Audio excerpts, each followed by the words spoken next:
So, ladies and gentlemen, welcome to our KRSsatsang Q&A Astrology number 12.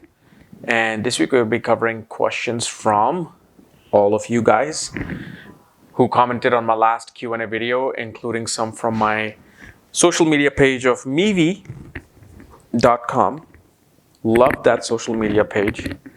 Love the freedom of speech on that social media page. So anyway, let's get started with our KRSsatsang of the week. So the first question comes from Aiden Shrivastava, or what is it? Amin Shrivastava. Okay, so the question is, what nakshatra and placement show that the person will be leaving a legacy? So what nakshatra placement shows that a person will be leaving a legacy? So how do we answer this? So there's no particular nakshatra that leaves a legacy, because many people are born under the same nakshatras as people who have left a legacy. Does this mean that everybody's leaving a legacy? Well, that too, you can answer that in many layers, that, hey, maybe they left a legacy in their family, right? Because we can't really know if an individual who was not famous, who was not as big and influential as, let's say, Einstein or Mahatma Gandhi, perhaps they did leave a legacy in their family, but not worldwide. Now, what you're talking about seems like is like worldwide legacy. Okay, and this naturally, before even the nakshatras, the yogas have to be present for number one, for fame. Meaning the 10th house has to be strong, the ascendant and the second house. So first, second, and 10th house should have some kind of a relationship with each other in order for fame to come in. And obviously you have to run through the right time period, meaning the right dasha, to get the fame. Then the work itself that you do can leave a legacy, and that is seen through the 8th and 5th house relationship. Do the 8th house, 5th house, and the sign of Scorpio have a relationship with each other? Especially also if, let's say, moon in the 5th house. And specifically it is said, moon specifically in Scorpio in the 5th house can leave a legacy. 8th lord in the 5th house, 5th lord in the 8th house leaves a legacy. 8th lord being impacted by Saturn and Venus leaves a legacy. Now, nakshatra will simply show the quality of the legacy. Did you take out an enemy? Did you discover something? Were you known as some kind of a tycoon? So let's say if somebody who helped with some kind of a colonization of an area, or perhaps a person who was very good at gold, finance, money, may have Uttarashada nakshatra. Somebody who may have dealt with enemies may have nakshatras like Jyeshtha, Purvashada. Okay, and somebody who manipulated their way into, fame and legacy, they could have a strong Ashlesha nakshatra. They could have a strong Rohini nakshatra. So this is where we can see that how is that legacy and fame will be left. If let's say somebody has a strong Magha and Purvasha or Uttar Bhadrapada or Purva Bhadrapada nakshatra, it could be related to science, research, DNA type fame. 3rd house may represent, 3rd house, Rohini, Purva Falguni, Uttara Falguni may represent leaving a legacy through media. So all of these things. So there's no nakshatra. Otherwise, everybody would leave legacy. But again, like I said, they could. But a worldwide is different. So then the next question is from Dibonita Chakrabarti. How to see career and success of husband? Is it Saturn 4th house, 11th house, Dharakarka, or Jupiter or something else? Can it be seen from my navamsa or dasamsa chart? This is very simple actually. As much as, we may think it's all these different scenarios. No, just make the 7th house. Just imagine your 7th house as the lagna of your spouse, meaning the ascendant of your spouse. And status will be 10th and 11th house from the 7th house, which becomes your 4th and 5th house. So planets, so especially let's say in your chart, you run through the period of 4th house, sub-period of 4th house, sub-period of 5th house, and then you have planets, strong planets like Saturn, Rahu, Mars, Sun, transiting the 4th and 5th house with strong Ashtak Varga points, meaning Binashtak Varga, the individual point, and Sarvashtak Varga, the accumulated points given to the house. Then we can see, well, in this period, your spouse is supposed to get gains because 4th house becomes 10th from the 7th house. And 5th house represents 11th house, meaning gain of status. So 4th house is the fame. And what do you get through that fame and recognition? You get status and gain. So that's all you have to look. Just in the birth chart. You can even look in the navamsa. If you have a specific correct timing, which most of us do, you can look at the 4th and 5th house of your navamsa, but really the transit use that in the birth chart. Don't even make it complicated. And of course, you have to see if your sub-period, the Yantradasha and Mahadasha are causing some kind of a yoga, like Raj Yoga, Dhan Yoga. That will specify that a spouse will be gaining something in this period because of your chart, indicating that. And it will indicate in their own chart too. The next question is from Devanshu Singh. What would be the result of Venus and Jupiter conjunction in the 1st house? So here you have 2 gurus sitting in the ascendant. And Jupiter here gets a directional strength. Venus is not getting any directional strength. Venus is also with an enemy, Jupiter, who's the guru of the Devas. Venus is the guru of the Asuras.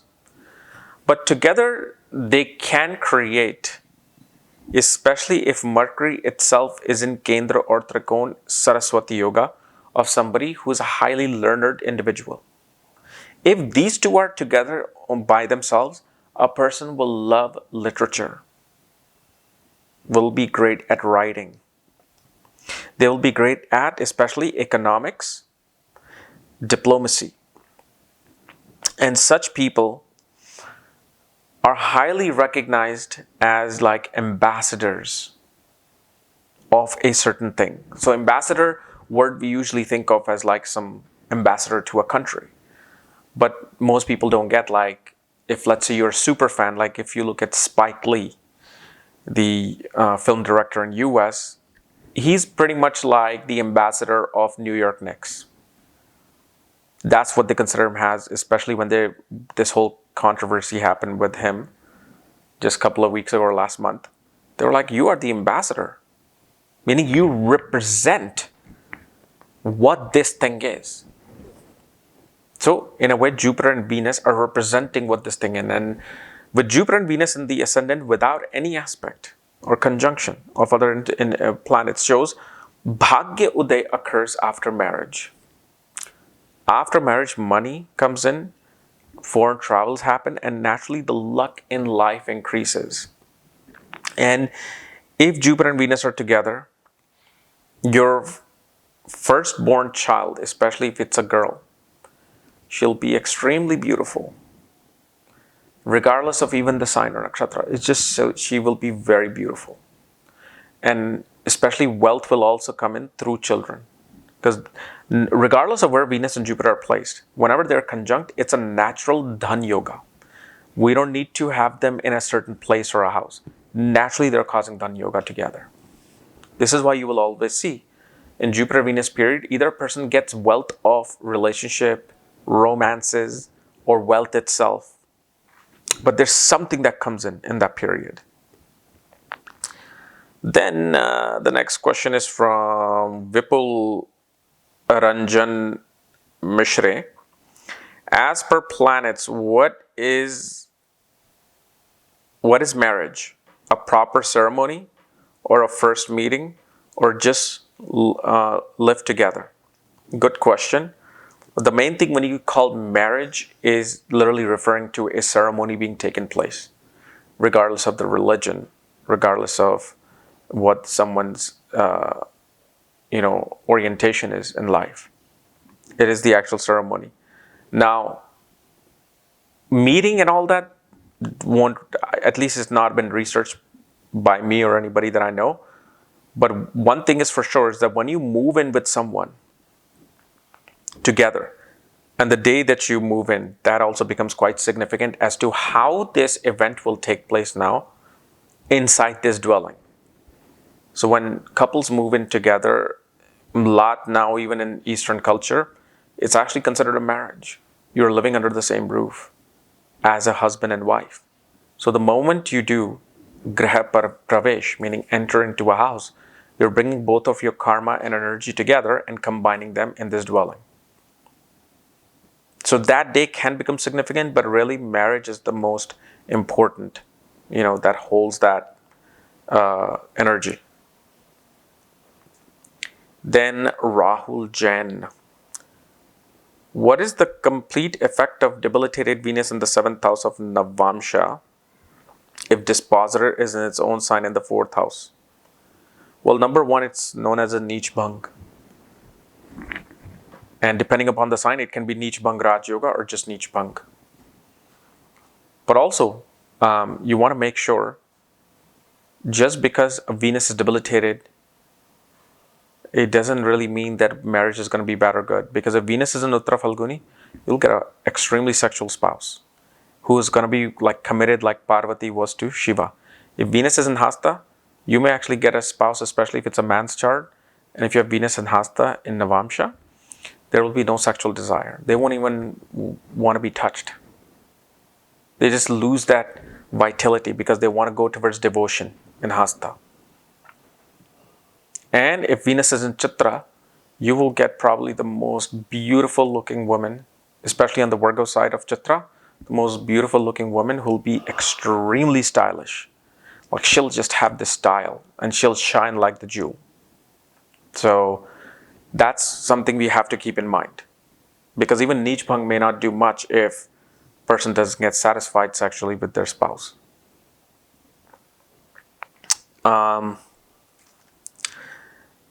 This is an interesting question by Sonal Givani. When we dream, are we in another dimension trying to dissolve a past life karma? I always get dreams. I have Venus and Mercury in Purva, Bhadrapada, Taurus. Okay, so pretty much thing is a no. If that was the case, if you were fulfilling your karmas in your dreams, then you can commit any sin you want because most of them could be dissolved in your dreams and you'll just sleep a lot. No, what happens with dream, there's something called gross body, subtle body, and astral body. So when we're dreaming, we're in the astral body. But the thing is, it happens unconditionally. But if you train yourself properly, you can actually be awake, that I am, not just that feeling of the dream, but you can actually get that awareness that, oh, I'm here.